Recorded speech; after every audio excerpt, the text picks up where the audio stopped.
गुरुर्ब्रह्मा गुरुर्विष्णु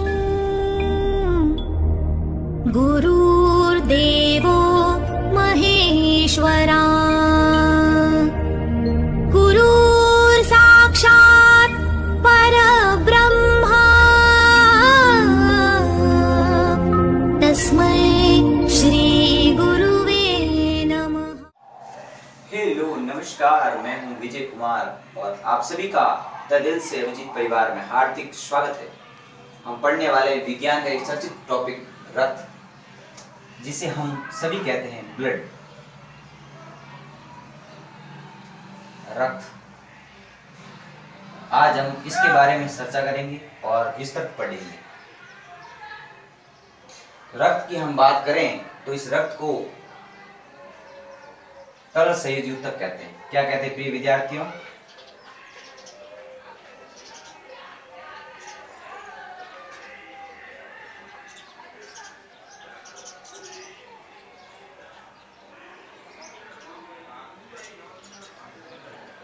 रक्त को तरल संयोजी ऊतक कहते हैं। क्या कहते हैं प्रिय विद्यार्थियों?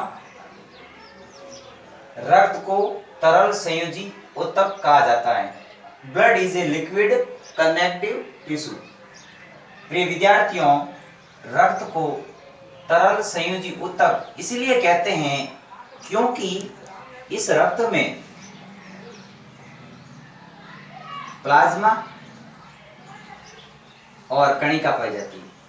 प्रिय विद्यार्थियों, प्लाज्मा और कणिका इस रक्त में, इस ब्लड में पाई जाती हैं। इस कारण इसे क्या कहते हैं? तरल संयोजी ऊतक। रक्त का इस साइंस की इस ब्रांच में एर्थोसाइट के नाम से इसको जाना जाता है। रक्त को विज्ञान में एर्थोसाइट्स कहते हैं।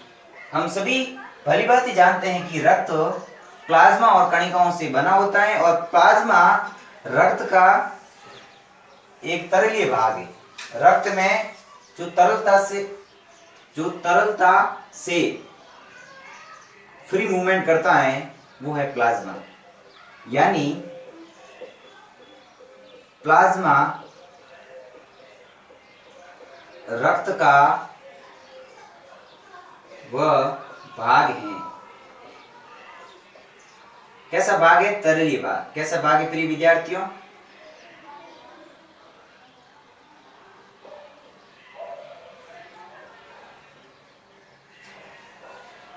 रक्त का तरलीय भाग कौन है? प्लाज्मा। रक्त का तरलीय भाग है प्लाज्मा, जिसमें कणिकाएं विद्यमान होती हैं। क्या होती है प्रिय विद्यार्थियों? कणिकाएं उपस्थित होती हैं। प्लाज्मा रक्त का तरलीय भाग है जिसमें कणिकाएं पाई जाती हैं, उपस्थित होती हैं। उसके बाद हम बात करें इस कणिकाओं की, इस कणीय बिंदु की हम बात करें तो ये कणिका 3 भागों में बटी होती है। कितने भागों में बटी होती है? 3 भागों में। आरबीसी, डब्ल्यूबीसी और प्लेटलेट्स।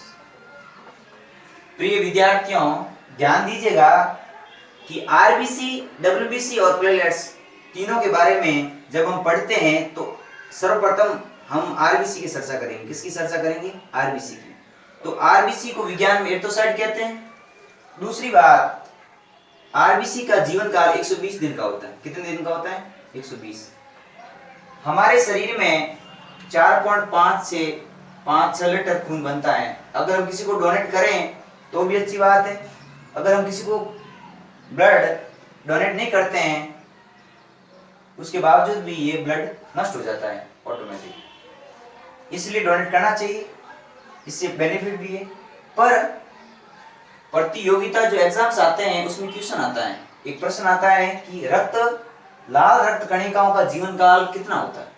प्रिय विद्यार्थियों, ध्यान दीजिएगा, 120 दिन होता है। कितना होता है प्रिय विद्यार्थियों? 120 दिन।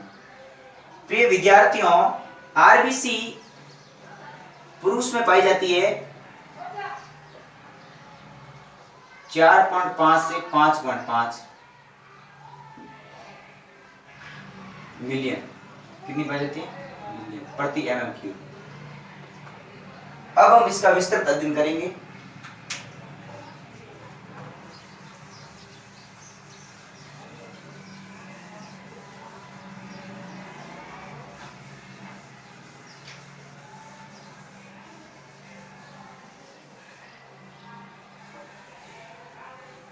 प्रिय विद्यार्थियों, आपको ले चलते हैं इस आरबीसी के टॉपिक पर। आरबीसी जिसे कहते हैं लाल रक्त कणिका। आपको समझ आ रहा होगा कि आरबीसी का जीवन काल 120 दिन का होता है। कितना होता है प्रिय विद्यार्थियों? 120 दिन। 120 दिन होता है। आरबीसी का जीवन काल 120 दिन का होता है। आरबीसी पुरुषों में और महिलाओं में। पुरुषों में होती है 4.5 से 5.5 मिलियन प्रति mm³ और महिलाओं में होती है 4.5 से 5 मिलियन प्रति mm³ माइक्रो mm³, और महिला में होती है मिलियन प्रति mm³। प्रिय विद्यार्थियों, ध्यान दीजिएगा कि आरबीसी की कमी से अलग अलग तरह के रोग हो जाते हैं। Sickle cell anaemia, nutritional anaemia, megaloblastic anaemia. Anaemia का मतलब होता है, अभिप्राय होता है कि खून की कमी हो रही है, इसलिए खून की भरपाई करने के लिए, पर्याप्त मात्रा में आपूर्ति करने के लिए टाइम पे विटामिन लेने चाहिए, फल फूल का सेवन करना चाहिए, पानी पीना चाहिए, भोजन टाइम पे एवरीडे करना चाहिए, और विशेष तौर पे अपनी डाइट के अंदर, अपने डिनर में वे विटामिन युक्त भोजन ही लेना चाहिए। आरबीसी में केंद्रक नहीं होता। आरबीसी में क्या नहीं होता प्रिय विद्यार्थियों? आरबीसी में न्यूक्लियस नहीं होता। क्या नहीं होता? न्यूक्लियस नहीं होता। आरबीसी में न्यूक्लियस यानी केंद्रक, क्या कहते हैं प्रिय विद्यार्थियों? केंद्रक, जो आनुवंशिक पदार्थों का नियंत्रण करता है, जिसमें डीएनए पाया जाता है। क्या पाया जाता है प्रिय विद्यार्थियों? DNA, deoxy ribosome nucleic acid पाया जाता है। केंद्रक में डीएनए पाया जाता है। जब हम आरबीसी में न्यूक्लियस की बात करें तो अब्सेंट होता है, अनुपस्थित। प्रिय विद्यार्थियों, आप ध्यान दीजिएगा कि आरबीसी में केंद्रक नहीं होता। क्यों नहीं होता? क्योंकि जब भ्रूण बनता है उस समय ये इमैच्योर होता है, पर जैसे भ्रूण परिपक्व हो गया, मैच्योर हो गया, उसके बाद ये डिवाइडेड होकर वहां से हट जाता है, इसलिए आरबीसी में केंद्रक नहीं होता। बट आरबीसी में केंद्रक की जगह हीमोग्लोबिन पाया जाता है। प्रिय विद्यार्थियों, क्या पाया जाता है? हीमोग्लोबिन, जो कि एक प्रकार की प्रोटीन है, और हीमोग्लोबिन का कार्य प्रतियोगिता एग्जाम पीएमटी में क्वेश्चन आया था कि हीमोग्लोबिन क्या कार्य करता है। तो हीमोग्लोबिन O2 का परिवहन करता है। किसका परिवहन करता है प्रिय विद्यार्थियों? ऑक्सीजन का परिवहन करने का कार्य आरबीसी के अंदर हीमोग्लोबिन करता है। हिम और ग्लोबिन से बना है, जो एक एसिड हेमेटिन है। इसका जो कलर है वो ब्राउन है, इसलिए इसे ब्राउन कंपाउंड भी बोलते हैं जब ये रिएक्शन करता है। हीमो यानी ग्लोबिन एक प्रोटीन है, हिम एक प्रकार का आयरन है, जिसके अंदर Fe+2 पाया जाता है। क्या पाया जाता है? लोह युक्त तत्व पाए जाते हैं। प्रिय विद्यार्थियों, लोह युक्त तत्व किसमें पाए जाते हैं प्रिय विद्यार्थियों? हीमोग्लोबिन में। उसके पश्चात हम चर्चा करेंगे इसके रोगाणु की। किसकी चर्चा करेंगे हम? रोगाणु, इससे फैलने वाली बीमारियां। कौन कौन सी बीमारियां होती हैं? मेगाब्लास्टिक एनीमिया, अभी मैंने बताया था। Megaloblastic anaemia, sickle cell anaemia, तीसरा है न्यूट्रिशनल एनीमिया। प्रिय विद्यार्थियों, हम सभी जानते हैं कि मेगाब्लास्टिक और and sickle cell megaloblastic and sickle cell जो एनीमिया है वो जेनेटिक है, जो कि माता पिता से मिलता है, और ये न्यूट्रिशनल है, जो भोजन की कमी से होता है।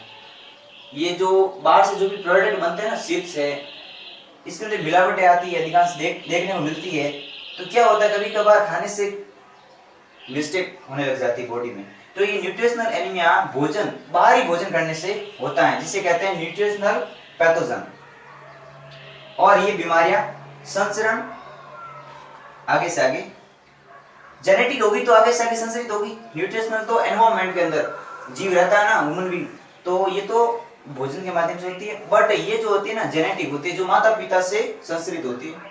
उसके पश्चात आपको ले चलते हैं डब्ल्यूबीसी की तरफ। प्रिय विद्यार्थियों, ध्यान दीजिएगा कि डब्ल्यूबीसी जिसे कहते हैं श्वेत रक्त कणिका। प्रिय विद्यार्थियों, आप मुझे बताइएगा कि डब्ल्यूबीसी श्वेत रक्त कणिकाओं का जीवन काल कितना होता है।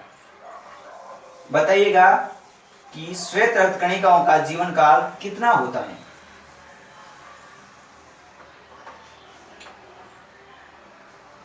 ध्यान दीजिएगा कि डब्ल्यूबीसी जिसे श्वेत रक्त कणिका या फिर व्हाइट ब्लड सेल कहते हैं,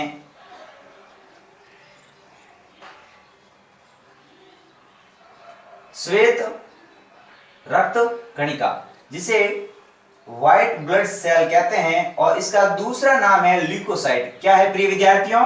ल्यूकोसाइट। जब हम इसकी चर्चा करते हैं, इसके बारे में पढ़ते हैं, बड़ा विस्तृत ज्ञान डीपली हम पढ़ते हैं, तो इसे ल्यूकोसाइट कहते हैं। और डब्ल्यूबीसी 4000 से 11000 प्रति mm³ ये होती है प्रत्येक मनुष्य में। और डब्ल्यूबीसी का मोस्टली जो काम होता है वो इम्यूनिटी सिस्टम को क्रिएट करना होता है, उसके अंदर इंप्रूव करना होता है। डब्ल्यूबीसी का कार्य है प्रतिरक्षा तंत्र में सहायता। जो क्या बनाता है? प्रतिरक्षा बनाता है। प्रतिरक्षा तंत्र में सहायता कौन करता है? डब्ल्यूबीसी, जिसे श्वेत रक्त कणिका या फिर व्हाइट ब्लड सेल कहते हैं। और ये प्रतिरक्षा दो तरह की होती है प्रिय विद्यार्थियों। कितने प्रकार की होती है प्रिय विद्यार्थियों? ये डब्ल्यूबीसी दो प्रकार की होती है। एक होती है कणिकीय, जैसे कि बेसोफिल, न्यूट्रोफिल,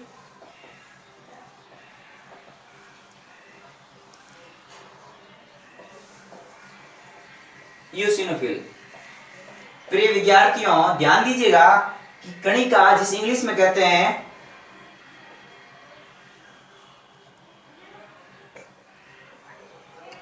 ग्रेन्युलोसाइट्स, कणिकीय जिसे कहते हैं, क्या कहते हैं प्रिय विद्यार्थियों? कणिकीय। आप बस ऐसे समझ लीजिए, कणिकीय। एक होता है अकणिकीय। क्या होता है प्रिय विद्यार्थियों? अकणिकीय। प्रिय विद्यार्थियों, ध्यान दीजिएगा, कणिकीय होती हैं, इसके अंदर आते हैं बेसोफिल, न्यूट्रोफिल, यूसिनोफिल। ये डब्ल्यूबीसी के अंदर पाए जाते हैं, जो साइटोप्लाज्म में पाए जाते हैं, कोशिका द्रव्य में पाए जाते हैं, जो विभिन्न प्रकार के अभिरंजित से अभिरंजित भी हो जाते हैं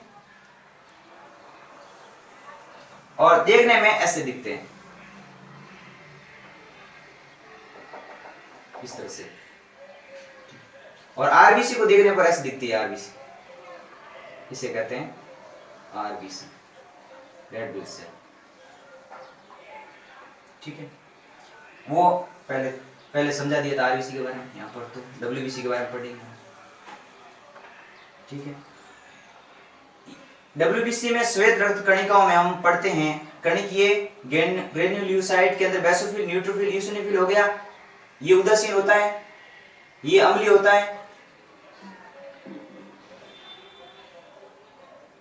सॉरी अम्लीय नहीं होता, सॉरी बेसोफिल यानी बेस मतलब क्षार, ये क्षारीय होता है, क्योंकि यहाँ पर यह शब्द आता है ना बेस, इसे कहते हैं क्षारीय। यूसिनोफिल ये अम्लीय होता है। कैसा होता है? यूसिनोफिल, क्योंकि हम पढ़ते थे ना उस समय एसिड और बेस, एसिड अम्ल होता है और बेस क्षार होता है। तो यहाँ पर देखो ये बेसोफिल, इसके अंदर क्षार का क्या पाया जाता है? क्षार के कुछ तत्व पाए जाते हैं, इसलिए बेसोफिल। यूसिनोफिल अम्लीय, न्यूट्रोफिल उदासीन होता है। प्रिय विद्यार्थियों, ये क्या होता है? उदासीन, न्यूट्रल होता है। प्रिय विद्यार्थियों, WBC को ल्यूकोसाइट बोलते हैं। क्या बोलते हैं प्रिय विद्यार्थियों? ल्यूकोसाइट बोलते हैं। ये हो गया कणिकाओं के तहत। अब हम पढ़ते हैं अकणिकीय, जिसमें कोई कणिका नहीं पाई जाती। साइटोप्लाज्म में कोई कण नहीं पाए जाते, जो अभिरंजित भी नहीं होते, वे अकणिकीय होते हैं। मोनोसाइट और लिम्फोसाइट। प्रिय विद्यार्थियों, मोनोसाइट और लिम्फोसाइट्स ये दोनों प्रतिरक्षा तंत्र का निर्माण करते हैं और विभिन्न प्रकार की जो बीमारी आती है, अटैक करती है बॉडी पे, ह्यूमन बीइंग पे, तो उनके विपरीत प्रतिरक्षा बनाती है, एंटीबॉडी बनाती है और हेल्पर की तरह कार्य करती है, मोनोसाइट और लिम्फोसाइट। फिर हमारा लास्ट टॉपिक बचा प्लेटलेट्स। प्रिय विद्यार्थियों, ध्यान दीजिएगा कि जो WBC होती है उसका जीवन काल 13 से 18 दिन का होता है। कितना होता है प्रिय विद्यार्थियों? 13 से 18 दिन। याद रखना, भूलना मत। 13 से 18 दिन WBC, RBC 120 दिन। अब हम पढ़ने वाले हैं, हमारा टॉपिक है प्लेटलेट्स। प्लेटलेट्स जिसे कहते हैं बिंबाणु। क्या कहते हैं प्रिय विद्यार्थियों? बिंबाणु। हम सभी जानते हैं ये बिंबाणु एक भक्षाणु कोशिकाओं की तरह कार्य करते हैं। भक्षाणु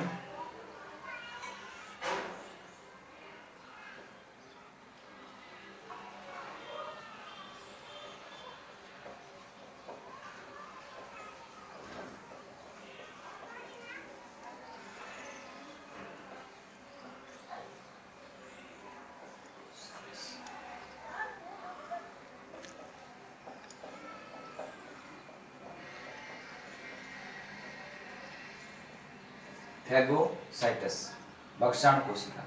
और ये प्लेटलेट्स है, इसका जो जीवन काल होता है, आप अपनी नोटबुक निकालिए और लिख दीजिएगा, अपनी कॉपी में काम आएगा कि प्लेटलेट्स का जीवन काल लगभग 10 दिन होता है। सिर्फ 10 दिन होता है। कितना होता है? 10 दिवस, 10 दिन होता है। इसका जीवन काल कितना होता है प्रिय विद्यार्थियों? प्लेटलेट्स का जीवन काल 10 दिन का होता है। प्रिय विद्यार्थियों, प्लेटलेट्स बिंबाणु को कहते हैं। जब कभी हमें शॉट लगती है या कभी कभार एक्सीडेंट अचानक हम देखते हैं कहीं, या फिर हमें जब हम कहीं पर जाते हैं तो अचानक हमें शॉट लगती है, तो वहां से क्या होता है, जहां पर हमें शॉट लगती है जैसे हाथ पे या पैर पे, तो वहां से रक्त का स्राव होने लग जाता है। रक्त स्राव क्या होता है प्रिय विद्यार्थियों? रक्त स्राव, रक्त बहने लग जाता है। तो उस रक्त स्राव को रोकने का जो कार्य किया जाता है वो प्लेटलेट्स के द्वारा किया जाता है। ये क्या करता है? वहां पर थक्का बना देता है। क्या बनाता है प्रिय विद्यार्थियों? थक्का बना देता है और वहां पर पीला रंग भी अंकित हो जाता है। रक्त का थक्का बनाने का कार्य भी प्लेटलेट्स के माध्यम से संपन्न होता है। प्रिय विद्यार्थियों, बस आज के लिए मैं इतना ही कहूंगा कि प्लेटलेट्स होता है जिसे बिंबाणु कहते हैं, और ह्यूमन बीइंग में, मनुष्य के अंदर प्लेटलेट्स 2 से लगाकर 2 से 2.5 लाख पाया जाता है। प्रिय विद्यार्थियों, ध्यान दीजिएगा सभी छात्रगण कि प्लेटलेट्स हमेशा 2 से 2.5 लाख हमारे अंदर पाया जाता है। इसका कार्य होता है रक्त स्राव को रोकना, रक्त का थक्का बनाना। बस आज के लिए मैं इतना ही कहूंगा। आप सभी को बहुत बहुत धन्यवाद।